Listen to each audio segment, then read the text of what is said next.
The Nerlin Nerds podcast is brought to you by The Goddamn Sauce. Go to thegdsauce.com for details to order all the sauces to replace your ordinary condiments. Pulpery Media presents Nerlin Nerds with your hosts, Brock and Ben. This is where we discuss the pop culture topics that interest us and those minor details that irritate us. Yeah.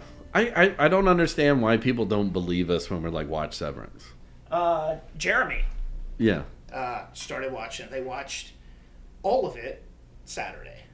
Yeah. I mean, it's... So I was like, watch it. And I texted him about the wrestling. He was like, sorry, we're like 6 hours deep in Severance. I'll catch the replay. Fair enough, bro. Yeah. Fair enough. You do you. Yeah, but it's one, if you have the time or if you don't have children. Oh, it's a... You can sit there and do the whole... Yeah, you can do the whole thing in one day. Yeah. Yeah. Yeah. So it's... Do it. It's very nice like that. It's a different watch when you watch it back to back, like proper binge. Oh, yeah, yeah. Because I watched season 1 in bits and pieces here and there. But, yeah. But it's also like when you watch it and then when you watch it along with somebody else. Yeah. And then either like their questions or what they point out and you're like, oh, I missed that. That's how, the wife and I are now. Okay, so season 2. Right. 2 episodes in. I don't know. Like this whole Heliar thing has me completely questioning everything. Yeah, I mean, I don't think she's not being severed when she goes down there. No, absolutely not. She's totally a mole now. Correct. And but then why would she do the whole... I guess the question is, why would she do at the end of last season in the... I don't know if it was an art opening, an art gala or whatever, when she got up there and was like, oh my God, we're being treated like shit. We're slaves. We hate it. Right. Well, I mean, that's her innie. But she doesn't have an innie. No. So season 1, she was being severed. Oh. But they've like she's not being activated anymore because. So she was. Oh, you know what? Because she did. She looked at the video. Right. Yeah. And right. So So now it's like I don't think it's the chip is not being triggered when she gets in the elevator.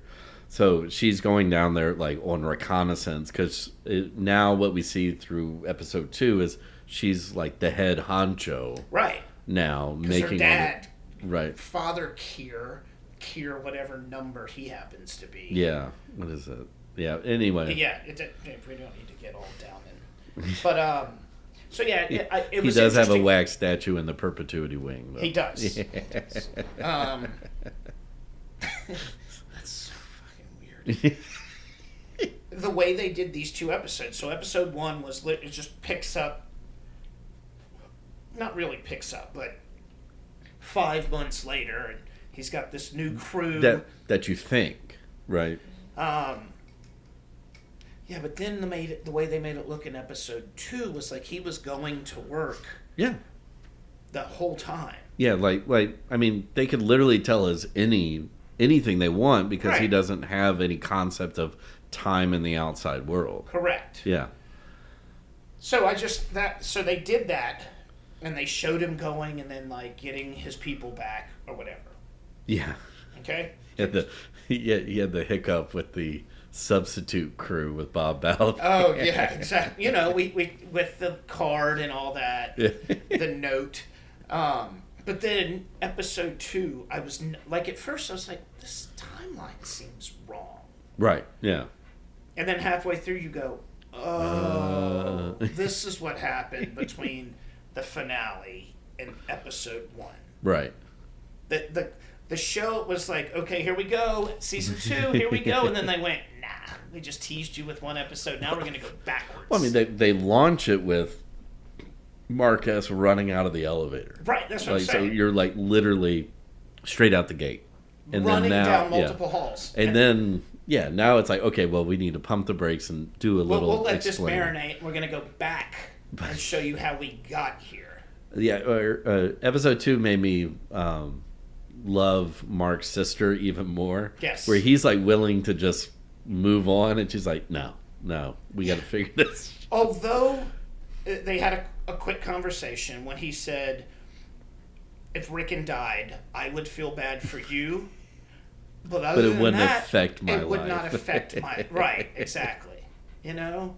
And Rickon's still like... He was like, okay, we'll reschedule, but I don't know if I'm going to read that first chapter again or reading.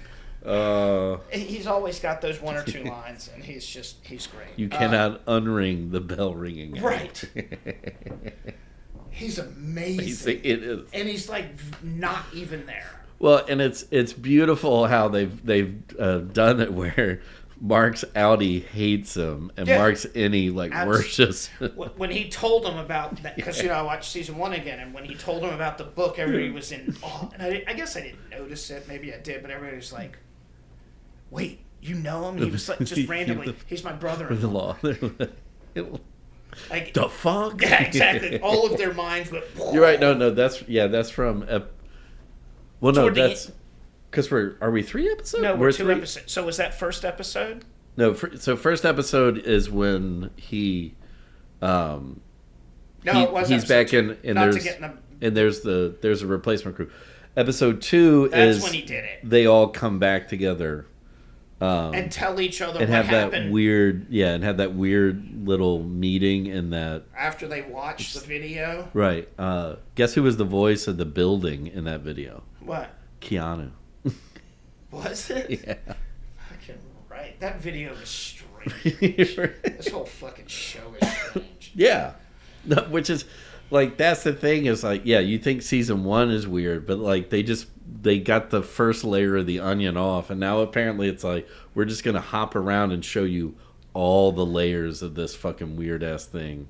And specific episode 2 was their Audis and like Milchek just going around firing everyone. Yeah, or so he goes around firing, and then he's got to get them all back. Right, that's what I'm saying. But that was the last episode, wasn't it? Episode 2 of the season 2. Right. Yeah, just the one that just aired. Okay, I'm all. I watched it today. No, I know. Yeah, I'm all turned around. And then. But the fucking fruit basket, that was fucking genius. Yes, exactly. Coble, Mrs. Right. Coble. When she freaks out, but then they hired her back. Like I don't know what's gonna go on with that. All right. That's right. Yeah. No, sorry. I was thinking the second half of episode 1 was its own episode. No, that's why I'm like. Apparently, I'm like Mark S. I think it's been 5 months. It has. Because even. I mean, I do blame a lot of things for that because we should have gotten like season 2 within a year after season 1. COVID fucked that shit up. Yeah. Dickhead. I hate you, COVID. But hey, tuberculosis is making a comeback, so there we got that. Okay, so you got enough of American Pride Evil in? Yeah, I mean, I got a good gist this of it. show, first of all, Taylor Klisch. Click, like clicks. Okay. Click with a I like him. He's good. Yeah, he's really good. That boy's good. He was the dude who played David Koresh. Right, and I love that with Michael Shannon was the FBI guy. Who at DEA, whoever the fuck. Yeah, what was that on Paramount Plus? I think. Yeah, that show was good. Yeah, it was. Not the Luke Perry one, people. Don't No, get it no, twisted. no. Not Luke Perry.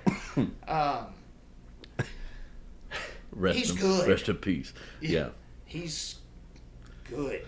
Yeah, he should be bigger than what he is, but he took a hit that John to Carter. Yeah, that fucked it. He played Gambit in live action, or did he voice him? I don't know. I saw something. Maybe it was voice acting. Doesn't matter. Or it could have been in one of the original X-Men movies. They had him in way in the background. I think somewhere. that might have been he was in X-Men 3. Yeah, And you 'cause he couldn't wasn't- see him because how bad that movie sucked. Like, You couldn't see him through the shit. yeah. Can't He's see- Brett I Ratner. can't hear you from all the freedom. Anyway, this show is good. I didn't realize that the dude who did Revenant is part of this crew. Yeah, and Peter Berg, who Yes. directed it, he's sneaky sometimes. Oh my God, he'll put is he out sneaky. like a lump of shit, but then And he'll have. He had a part in the. Yeah, he was the at the Meadows. He was Yes. What am I trying to? The driver, cattle driver. The Wagoneer. Yeah, thank you. Yeah. What, I made that up. But yeah, episode 1 came out swinging Yeah. because they have to with the massacre, and then of course with your assistance, I got to really dive deep into how fucking terrible Mormons are. Well, I mean, And that Right, yeah. they had a militia. well, and that's what a show like this is very interesting, and what draws people like you and me into learning about the American West. Yeah.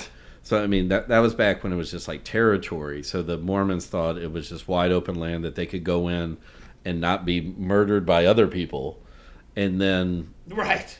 when they with the eventual American progress out I there. didn't realize your boy was governor. Yeah. Well, he was. I mean, I know. I'm trying to remember if he was the governor of the territory or if they were like, because for a hot cup of coffee they claimed to be their own nation. Did they?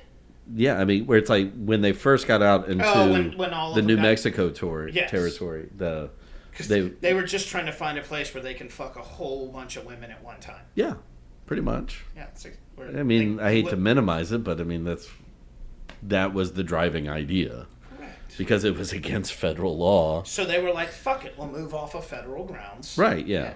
Yeah. And then but they eventually run out of room, and that's why I mean, like that's part of the fascinating part. And again, I always come back to the Krakauer book because I think he made a really good point with it. Was they gave up polygamy because they realized like they couldn't outrun the United States. Yeah, exactly. And then, but it's this idea of like it wasn't something where they were like, oh, that's not a good idea. We should stop it. It was like we got to stop it because this is the way it is. It's the whole like, yeah. Fine, Yeah. we'll stop, but not really. But and then that's the idea that has like driven all these other crazier offshoots, the fundamentals, like Which I'm gonna Warren get Jeffs into. and stuff like that. Yes. That they're like, and of course it's this weird thing like where any one of them can claim that they're an apostle, and then Yeah, I don't understand. and then they that either. become like their own cult leader. So think that we've talked about this show now for 5 minutes, and all we've talked about Is is that. Mormons. And we have like your individual people, the Yeah. woman and her child just apparently running away from something. I don't know how far you've watched. I know she's accused of murder. That Yeah, exactly. yeah. So she's running away from something Yeah. with her child. About as naive as anyone could possibly be. Yeah, like so. I mean, it puts them in a really, really, really bad spot in Right. an episode because she's so her naivete. I was gonna say, I mean, like at least they continue that with the character because it was one Yeah. where, in like episode 1 and 2, where she keeps like or episode 1 when dude gets shot in the street and the other dude takes a shovel to the face, Right. and she's like, oh my god, like what did you like? Did you not? I mean, What did you expect? well, and Wild West stories were like the Pulp Fiction of Right. that day. So Yeah. like people on the East Coast ate that shit up. She's like from Pittsburgh or Right. Philadelphia or something. so like it's like that. somehow you didn't read any of those dime store novels. Exactly. Like, or she go keeps- to a Buffalo Bill She show. keeps that up. She does. Okay. And she's terrible. Just, but I feel sorry. The following segment has been brought to you by The Goddamn Sauce. Go to thegdsauce.com for details to order all the sauces to replace your ordinary condiments. The Nerla Nerds podcast is a production of Pulpery Media, produced and edited by Ben Grimion, marketing by Brock Ryder, graphic design by Beck Ryder and Ben Grimion, music by the Heisenberg Compensators.